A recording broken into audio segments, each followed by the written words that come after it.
wani masaukin soyayya.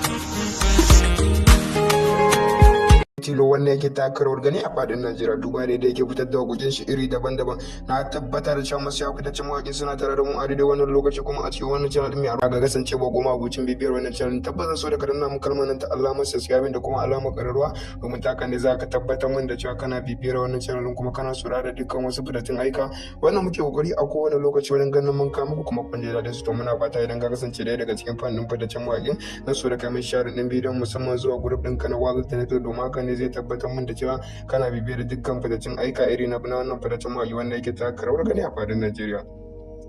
To ina roƙon musu ya fitaccen mawaƙi wanda suke bibiyar wannan channel mai albarka su ci gaba da yin share da commenting da liking a cikin channel din domin haka ya ƙara tabbatar mana da cewa kuna bibiyar channel din kuma kuna sauraron dukkan wasu fasiyan aika iri daban-daban wannan muke kokari wajen ganin mun kawo muku kuma kun ji daɗin su kun yaba da su to muna ƙara muku godiya wajen share da commenting da liking din. Shararrai fitacce wani aka fi sani da jari ke taka rawar gani a fadin Najeriya duba da yake fitar da waƙoƙin shi iri daban-daban. Na tabbata da cewa masu yawa ga kasance ba goma abocin bibiyar wannan channel tabbata so da ka danna mu kalmar nan ta alamar subscribe da kuma alamar ƙararrawa domin ta ne za ka tabbatar min da cewa kana bibiyar wannan channel kuma kana saurara dukkan wasu fitattun aika wannan muke kokari a kowane lokaci wajen ganin mun kawo muku kuma kun ji daɗin su to muna fata idan ka kasance ɗaya daga cikin fannin fitaccen mawaƙin na so da kai mai share ɗin bidiyon musamman zuwa group ɗinka na Wazir Teleto domin haka ne zai tabbatar min da cewa kana bibiyar dukkan fitaccen aika iri na wannan fitaccen mawaƙi wanda yake taka rawar gani a fadin Najeriya.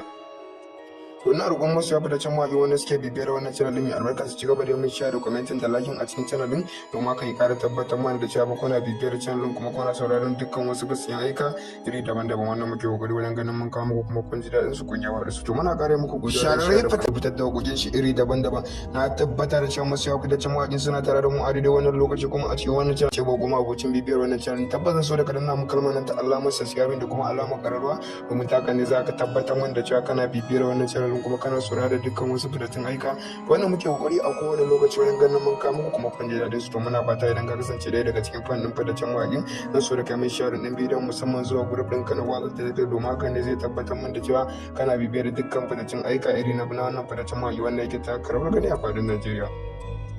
To ina roƙon masu ya fitaccen mawaƙi wanda suke bibiyar wannan channel din mai albarka su ci gaba da yin share da commenting da liking a cikin channel din domin haka ya ƙara tabbatar mana da cewa kuna bibiyar channel din kuma kuna sauraron dukkan